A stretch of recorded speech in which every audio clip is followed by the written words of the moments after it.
How many healthy years do you really have left after turning 70? It's a tough question, but the older we get, the more natural it becomes. Not because we're afraid of dying, but because we start to truly value every morning we wake up, every shirt we can still button on our own, every deep breath we take, without needing a machine. Turning 70 isn't the beginning of the end. It's the moment your body starts whispering some of its most important messages about what comes next. Some people at this age still walk with purpose, sleep through the night, and shake hands with strength and confidence. Others find themselves more dependent on medications, walking sticks, and slowly shrinking inside the walls of their own homes.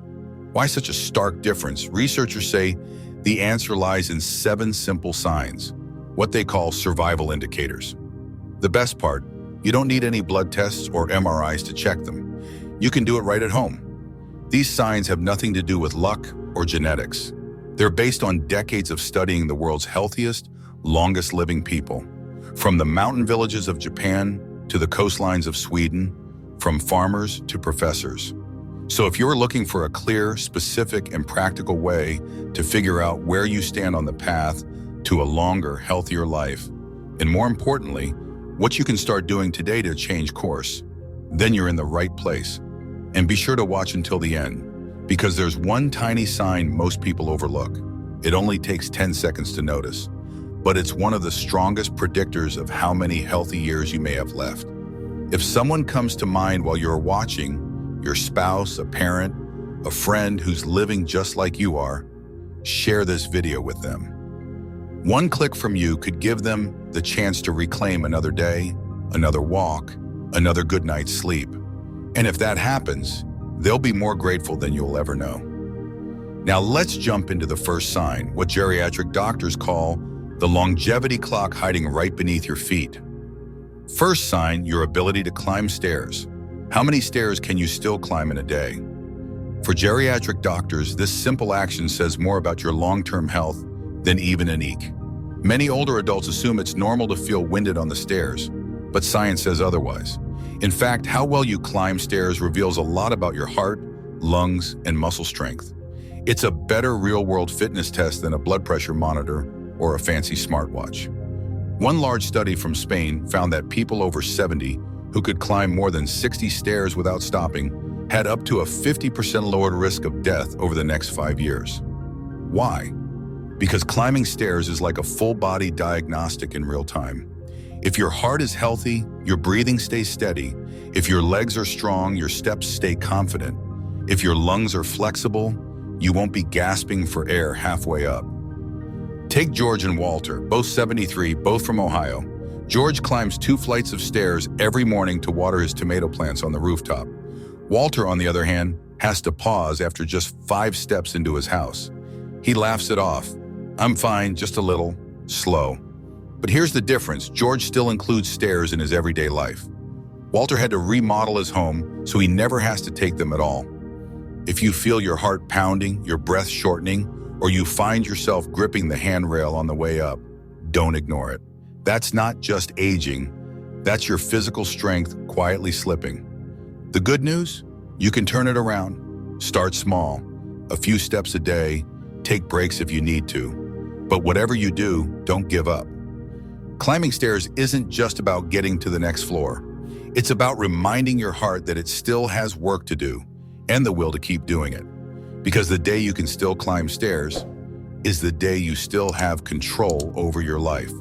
But stair climbing isn't the only test. There's another movement, even simpler, that you do every day without even thinking. And it turns out it might be one of the most accurate predictors of your lifespan. Let's keep going. That brings us to the second sign, your ability to sit down and stand up without using your hands. Can you sit all the way down on the floor and then stand back up without using your hands for support? If not, don't brush it off. This simple movement may actually be a better predictor of longevity than some blood tests. Why? Because if you struggle with it, it's a signal that your legs may no longer be strong enough, your core lacks stability, and your brain isn't coordinating your movements as smoothly as it used to. Back in 2012, doctors in Brazil followed over 2,000 people over the age of 50. They found that those who couldn't sit down and stand up from the floor without using their hands or knees had a 5 to 6 times higher risk of dying within the next 6 years. This test isn't just about strength, it's about balance, flexibility, coordination, all working together. If you can't do it, it may mean your body is losing that essential connection between control and movement. And once that starts to slip, the risk of falls and eventually being bedridden rises faster than you might think. Take Mr. Sam, 76, from Tucson, Arizona. Every day he rolls out a mat to meditate, and every day he stands up from the floor slowly, calmly, without using his hands. Across the street, Mrs. Louise, 71, needs her grandson's help just to pick something up. "I don't dare bend down," she says with a sheepish smile. "Hurting my back would be a nightmare." The difference isn't age, it's who's kept that quiet strength, who still moves with confidence. Now, if you need to press on your knees, grab the edge of a table, or lean on the wall just to get up, don't panic, but don't ignore it either. Start small. Try sitting and standing from a low chair a few times a day, keeping your back straight and resisting the urge to use your hands. Over time, your body will start to remember how to move as one again. Because being able to stand up on your own isn't just a physical milestone, it's your body saying, "I'm still independent, I'm still here." But whether you can do it easily or not, there's another sign that's even more subtle. It doesn't show up when you move, but when you first wake up. If every morning you find yourself needing a few minutes just to loosen your joints before getting out of bed, you won't want to miss what's coming next. Sign number 3, morning joint stiffness. This morning, how long did it take you to get out of bed without rubbing your knees or twisting your wrists? If every day starts with the feeling that your body hasn't fully powered on yet, your joints might be trying to tell you something. This all too common sensation usually happens because your joints are losing their natural lubricant, like dry hinges, which makes every early movement feel more stiff and painful. It's a sign of chronic, silent inflammation, a reduction in the elasticity of your connective tissue, and of course, the natural aging process creeping in. The Johns Hopkins Center for Geriatrics found that seniors over 70 who experience morning joint stiffness lasting more than 30 minutes are at a much higher risk of developing rheumatoid arthritis or widespread osteoarthritis. Over time, this can lead to reduced mobility and a serious decline in quality of life. Take Mr. Charles, 74, from Denver, for example. He wakes up around 5:30 a.m. every day. "I've got a habit of stretching my back, rotating my shoulders right there in bed, then slowly putting my feet down. Just a few minutes and I loosen up pretty quickly," he says. On the other hand, Mrs. Helen, 70, from Portland, shared this at a senior group meeting. "Every morning when I wake up, I have to sit still for about 15 minutes, waiting for my knees to open up before I can even think about stepping out of bed." Stiff joints don't just slow you down, they can eventually make you reluctant to move at all. They drain your motivation to walk, increase your fear of falling, and slowly start to shrink your world, like an old leaf losing its flexibility. But here's the good news. Don't give in to stiffness too soon. A little gentle movement right in bed, like rolling your wrists, rotating your ankles, or pulling your knees toward your chest, can get your blood flowing, warm up joint fluid, and help you start the day feeling more mobile. The more flexible you are in the morning, the younger you'll feel inside. But here's the thing, morning stiffness is just the tip of the iceberg. There's something even more subtle going on. Not when you wake up, but when you lie down at night. This sign is the quality of your sleep at night. Ever spent 8 hours in bed only to wake up feeling like you never slept at all?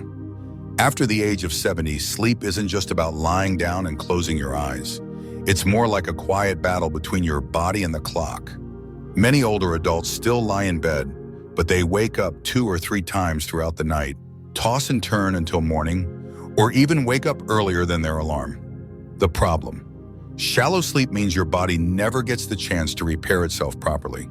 Studies from the Mayo Clinic show that older adults with fragmented sleep often have higher levels of the stress hormone cortisol. This can increase the risk of heart disease, stroke, and even cognitive decline. Take Frank, 75, from Seattle. He once told his doctor, "I don't have insomnia, but I can't remember the last time I slept through the night. Every night he wakes up at 1 a.m., then again at 3 a.m., sometimes for no apparent reason. And every morning he feels like he never slept. Now compare that to Jean, 78, from Austin, Texas. She still gets a solid 7 hours of sleep every night. She has a bedtime routine, reading a light book, avoiding her phone after 8 p.m., and always cracking the window for fresh air. Jean says, "When I sleep well, I feel younger. The next day I walk farther, cook with more joy. Everything starts with a good pillow." Deep, restful sleep is like nature's medicine. Every night of solid sleep is an opportunity to fight the effects of aging. But the more sleepless nights you have, the more your brain gets overloaded, your heart gets worn out, and your lifespan quietly shortens. If you find yourself waking up during the night, start with small changes. Dim the lights in your bedroom, skip the tea or coffee in the afternoon, and stick to a consistent bedtime. Your body will thank you for it. If you found this information helpful, drop the number 4 in the comments below to let me know. And if you haven't subscribed yet, make sure to hit follow and turn on notifications so you don't miss any new videos. Your support helps us keep creating content that truly matters. Now, whether you sleep well or not, there's another sign you might not have thought of. It's not about movement, eating, or even sleep, but it's incredibly revealing. Let's take a look. One seemingly simple sign, but actually a key to keeping your brain sharp, is the ability to hear clearly during conversations. Most people don't think hearing is linked to longevity, but the truth is when your hearing starts to weaken, your brain does too. It's common to hear older adults say, "My ears are fine. It's just that younger people talk too softly." But the reality is, hearing loss doesn't just happen because of sound. It's because aging is affecting the brain. When you can't hear clearly at a crowded dinner table, or when phone calls become stressful with repeated, "What?" It's more than just a social inconvenience. Hearing loss is often one of the earliest signs that your brain is starting to decline. A study from Johns Hopkins found that older adults with even mild hearing loss have twice the risk of developing dementia. And for those with severe hearing loss, the risk can jump by 5 times. Why is that? When your ears aren't picking up enough sound, your brain has to work overtime to fill in the gaps of conversation. Over time, this constant strain weakens the brain areas responsible for memory, attention, and processing information, much like muscles that aren't exercised. Take Mr. Bill, 79, from Minnesota. He'd refused a hearing aid for years, but when he started avoiding family gatherings because he couldn't hear anything, it became clear he wasn't just losing his voice, he was slowly withdrawing from life. On the other hand, Mrs. Dorothy, 74, from San Diego, has worn a small hearing aid since she was 70. Because of that, she still enjoys her book club, attends church, and has lively conversations with her grandchildren every evening. Good hearing helps you stay connected to those around you, and that connection, it's one of the most powerful anti-aging remedies there is. When you hear clearly, you can react faster, absorb information better, and remain an active participant in life. If you find yourself starting to guess what others are saying or avoid conversations because you're afraid of falling behind, don't stay silent. You can improve your hearing with a few simple steps. Make sure you're getting enough omega-3, B12, and drinking plenty of water. Engage in conversations in quieter spaces. Stimulate your brain by telling stories or listening to music. And if necessary, use hearing aids. Let your ears be supported because hearing well isn't just about hearing. It's about truly living every moment with the world around you. But staying connected to others isn't all there is. There's another sign, one that's subtle, invisible, and can't be measured by any machine, that clearly reveals whether you're aging or getting younger with each passing day. And that is your natural smile.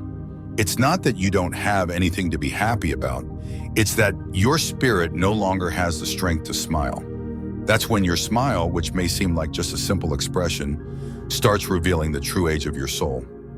As we age, smiles become less frequent, not because there's nothing left to laugh about, but because the inner energy that once made us smile starts to fade. You still hear your grandchild telling stories, but you don't laugh. You still watch TV, but nothing seems funny. You're surrounded by people, yet your heart feels still and quiet. The truth is, your smile isn't just a reflex. It's a clear signal of the dopamine and serotonin levels in your brain. When you smile, it means your brain is still capable of producing positive emotions, still has the energy to feel and respond. A study from the University of Michigan found that older adults who frequently express positive emotions, whether it's smiling, bright eyes, or even just nodding, tend to live 7 years longer on average than those of the same age who express fewer emotions. Take Mr. Larry, 78, from Chicago. Every morning he makes himself a cup of coffee and tells stories to his cat. "I don't need anyone to make me laugh. If I can still laugh at myself, then I'm still living well," he says. On the other hand, Mrs. Evelyn, 72, from Sacramento, used to be very lively, but after a family tragedy, she withdrew into her room, no longer interested in talking to anyone. Her daughter noticed, "Mom still eats, showers, takes her medicine, but she doesn't smile. It's like she's alive, but not really here." When you stop smiling, your body gets the message, don't try anymore. And slowly it starts shutting down the silent recovery mechanisms that once helped you get through all the tough times. But here's the good news. You can awaken your smile again. Watch a song you loved from the past, revisit an old movie, relive a sweet memory. You can even write down what you're grateful for every day. Connect each day to something joyful. Don't let time slip by without purpose. Let your body hear laughter again. Not because someone made you laugh, but because you still want to smile. As long as you can still smile, it means you are truly still here. But even if you can still hear clearly, smile, and walk around, there's one more thing that will ultimately decide how long you'll live. You're touching something deeper, more silent, yet the root cause of it all. This sign is the feeling of still being useful to others. Have you ever asked yourself, "Boy, what am I living for?" When we're young, we live because of all the things we have to do: work, school, responsibilities. But as we age, it's the meaning we hold that keeps us going. For many people over 70, the body is still healthy, still moving, but something shifts. They begin to feel, empty. No one asks for reminders. No one seeks their opinion. No one asks them to babysit or even says, "How are you, Dad?" And then, even though their body isn't sick, it starts to sag.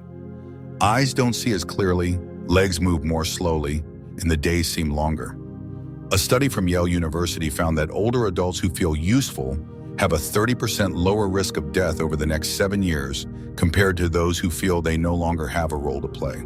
The feeling of being acknowledged, being listened to, even if it's something small like watering plants, folding laundry, or checking in on a friend, is what keeps the heart and mind engaged. Take Henry, 80, from Vermont. He lives alone but has never felt lonely. Every afternoon he calls 3 old friends to check on their mental health, as he jokes. "I know they need me, and I feel important because of them." Then there's Teresa, 74, from Florida. After retiring, she no longer had anyone asking for her opinion. No one needed her help. Gradually, she withdrew from daily life. When her daughter brought over the grandkids, she still smiled, but her eyes seemed distant. Not everyone needs to do something huge, but everyone needs to feel that they're still needed, trusted, and remembered. If you feel like you're on the sidelines in your loved ones' lives, don't wait for them to come to you. Take the initiative. Start small, plant a tree, take care of a pet, offer advice to your children, stay connected with a few old friends, try meditating or a few simple yoga poses. These small actions can carry incredible meaning, because meaning is the one thing age can never take away. When you feel useful, you're still in the flow of life, still holding your own hand. Now that we've gone through all 7 signs, take a moment to sit back. Don't rush. Just ask yourself, how many more steps can I climb? Did I laugh out loud this past week? Do I still feel like I'm helping anyone? Old age doesn't hit like a storm. It sneaks in through the extra pillows you start needing, the bowls you wash a little more slowly, the conversations you pretend to understand even though you can't hear them clearly. But here's the thing. Longevity isn't about how many years are left. It's about the quality of every single day you live. A flexible body, deep, restful sleep, A burst of laughter, the look in someone's eyes, full of gratitude that you're still here. And the good news, most of these signs, you can change. You can relearn how to stand up without using your hands. You can train yourself to sleep more soundly. You can pick up the phone and ask an old friend, "How have you been?" These may seem like small things, but they're far from insignificant. Share in the comments, which sign made you think, "Oh, I need to pay more attention to this"? Where will you start? Climb a few more steps, laugh more often, or simply not skip breakfast? If something in this video made you pause and think about tomorrow, send it to someone you love. You don't need to say a word, just share the link. Who knows? They might watch it all the way through, and tomorrow they'll climb a few more steps or laugh out loud for the first time in weeks. They'll surely thank you for it. I'll see you in the next video. And remember, as long as we can still laugh, still stand up, it's a day worth living.